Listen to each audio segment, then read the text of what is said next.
ہم یہ سمجھتے ہیں کہ صرف گھر اینٹوں اور پتھروں سے بنتا ہے۔ گھر کے ماحول کو ٹھیک رکھنا سب سے پہلی ذمہ داری بچوں کے لیے اچھی ماں کا انتخاب، اچھی بیوی لے کے آنا گھر میں، یہ سب سے زیادہ اہم مسئلہ ہے۔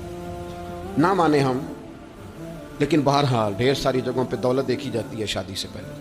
ماں باپ نے بڑی زیادتی کی، بڑا ظلم کیا، ناراض نہ ہونا، بڑا ظلم کیا، پیسے دیکھے بچی اور بچے کا نکاح کر دیا۔ یہ اتنا بڑا زندگی میں آپ نے اپنی اولاد کے ساتھ ظلم کیا ہے کہ آپ تو سائیڈ پہ ہو جائیں گے، لیکن وہ بیچارہ ساری زندگی اس کو بھگتے گا۔ نبی پاک صلی اللہ تعالی علیہ وسلم نے الفاظ کو کھول کر، بات کو واضح کر کے بتایا تھا۔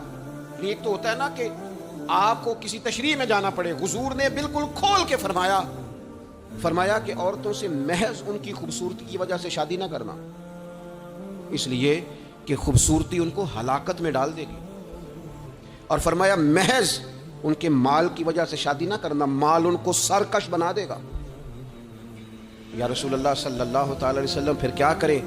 تو محبوب فرمانے لگے ان کی دینداری کی وجہ سے ان سے شادی کرنا۔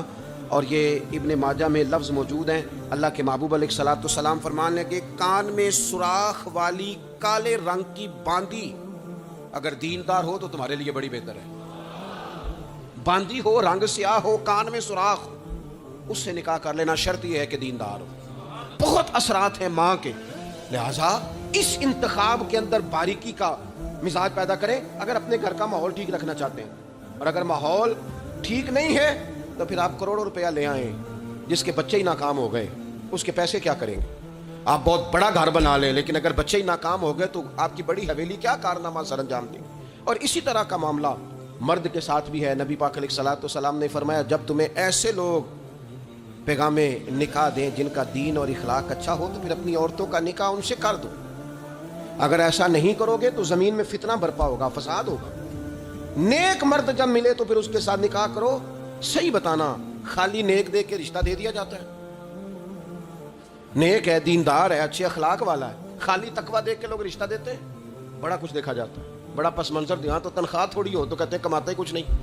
اگر تو بہو آئے تو پھر تو اس کے نصیب کا رزق ہے، اگر بیٹی نے جانا ہو تو پھر اس کے نصیب کا رزق نہیں ہوتا۔ تو جن رشتوں کی بنیاد لالچ پر رکھی جاتی ہے وہاں گھر کا ماحول درست رکھنا ممکن نہیں رہتا۔